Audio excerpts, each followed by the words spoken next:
Welcome to KeepItReal Studios, the only channel on YouTube that keeps it real. UFC 313 is officially a thing of the past. And can I just say this card was absolute madness.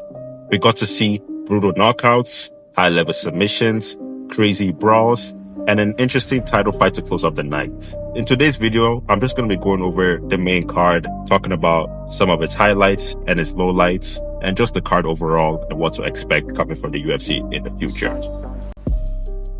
To start off the main card, we had a lightweight bout between King Green and Mauricio Rufy. Rufy made a statement in this fight. From the opening bell, he had King Green pressed against the fence, just dictating the whole action. He hurt King Green with a huge shot that stunned him. Eventually, he ended up landing an insane spinning wheel kick to the dome and just shot the lights out of King Green in the first round. It was truly the highlight reel of the night, and it really shocked everybody, and it just goes to show that these fighting nerds truly mean business in the UFC.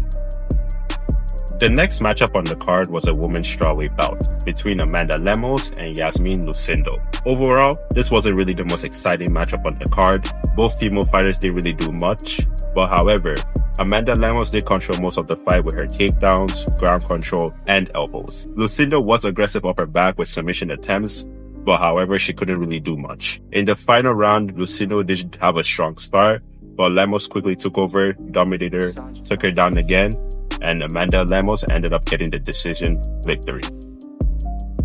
The next matchup on the card was another lightweight bout between Jalen Turner and Ignacio Bahamondes. This fight started off fast, with both guys coming out aggressive. Bahamondes attempted a takedown, but Jalen Turner reversed it and ended up on top.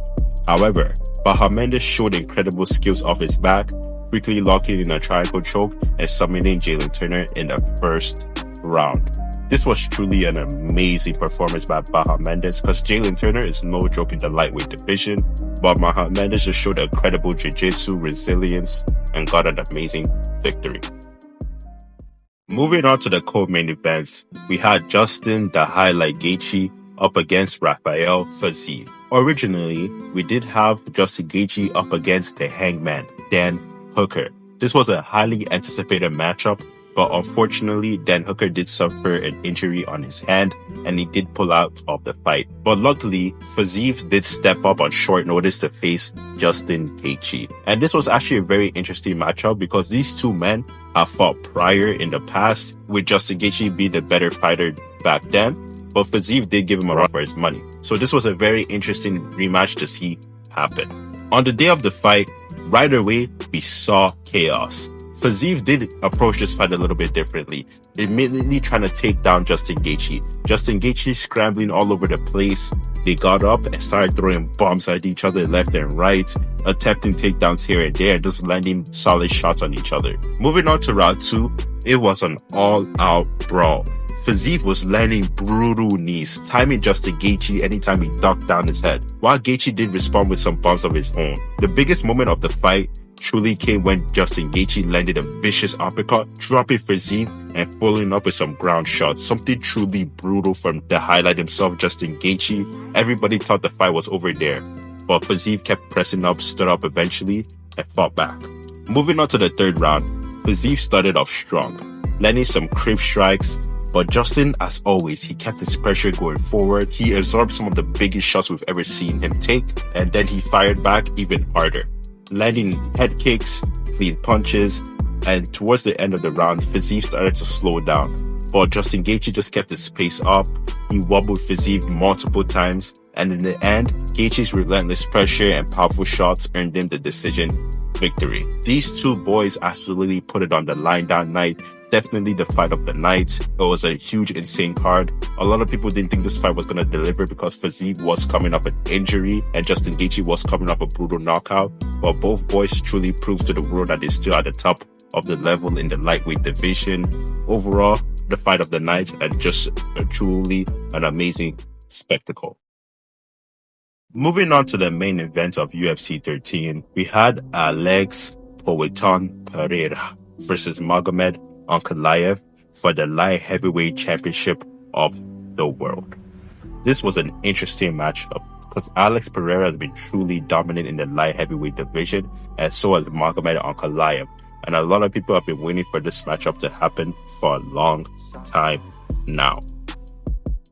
On the day of the fight, it was quite an interesting matchup.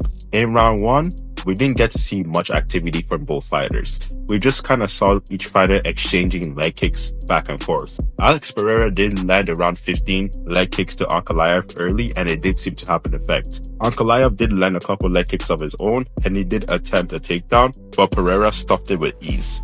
Moving on to round 2, he had quite a similar start. Both men not trying to engage too much with each other, but Ankalaev did begin to apply more pressure. Late in the round, he did land a huge shot that wobbled Alex Pereira up against the fence, and that truly began to shift the momentum into Ankalaev's favor. Round 3 was where it got interesting. It was a very competitive round with both guys exchanging strikes. Ankalaev continued to walk down Pereira using smart pressure.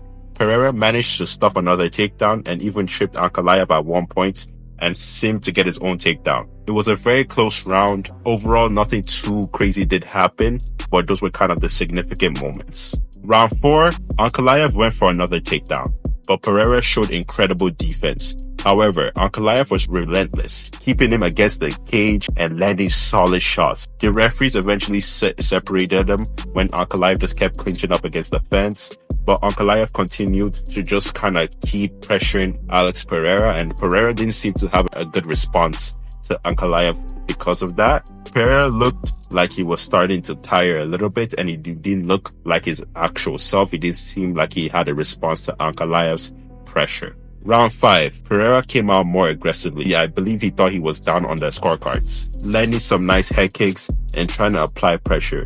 But Ankalaev stayed composed, regained control, and once again tried to take down Alex Pereira, but Alex Pereira did stuff multiple takedowns throughout the whole night. Ankalaev did not even get a single takedown on Pereira. However, Ankalaev was still able to hold him up against the fence and have a little bit of body work and a little bit of headshots toward him, but nothing too significant. After a very lackluster and close fight, Magomed Ankalaev was crowned the new UFC light heavyweight champion of the world. A lot of people said this was a very close competitive fight.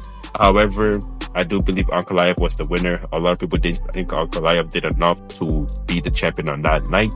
Congratulations to the new champion. Well fought, playing up against Alex Pereira. Humble in victory and defeat. It was an interesting matchup. It's always good to see a new champion in the UFC, and I'm excited to see what Ankalaev does next.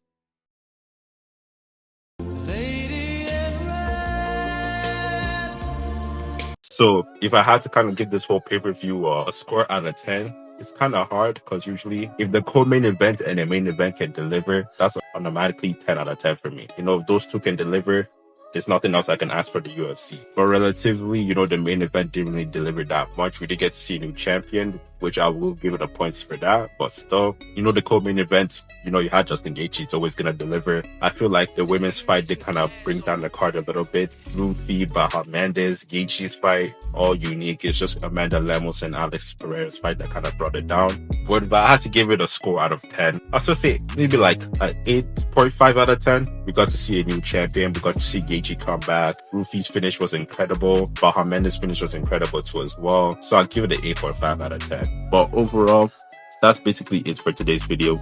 Thank you all so much for watching. Please just comment down below some of your thoughts on UFC 313. Did you like it? Did you dislike it? What were your predictions like? What do you think is going to be happening for these fighters coming up in the future?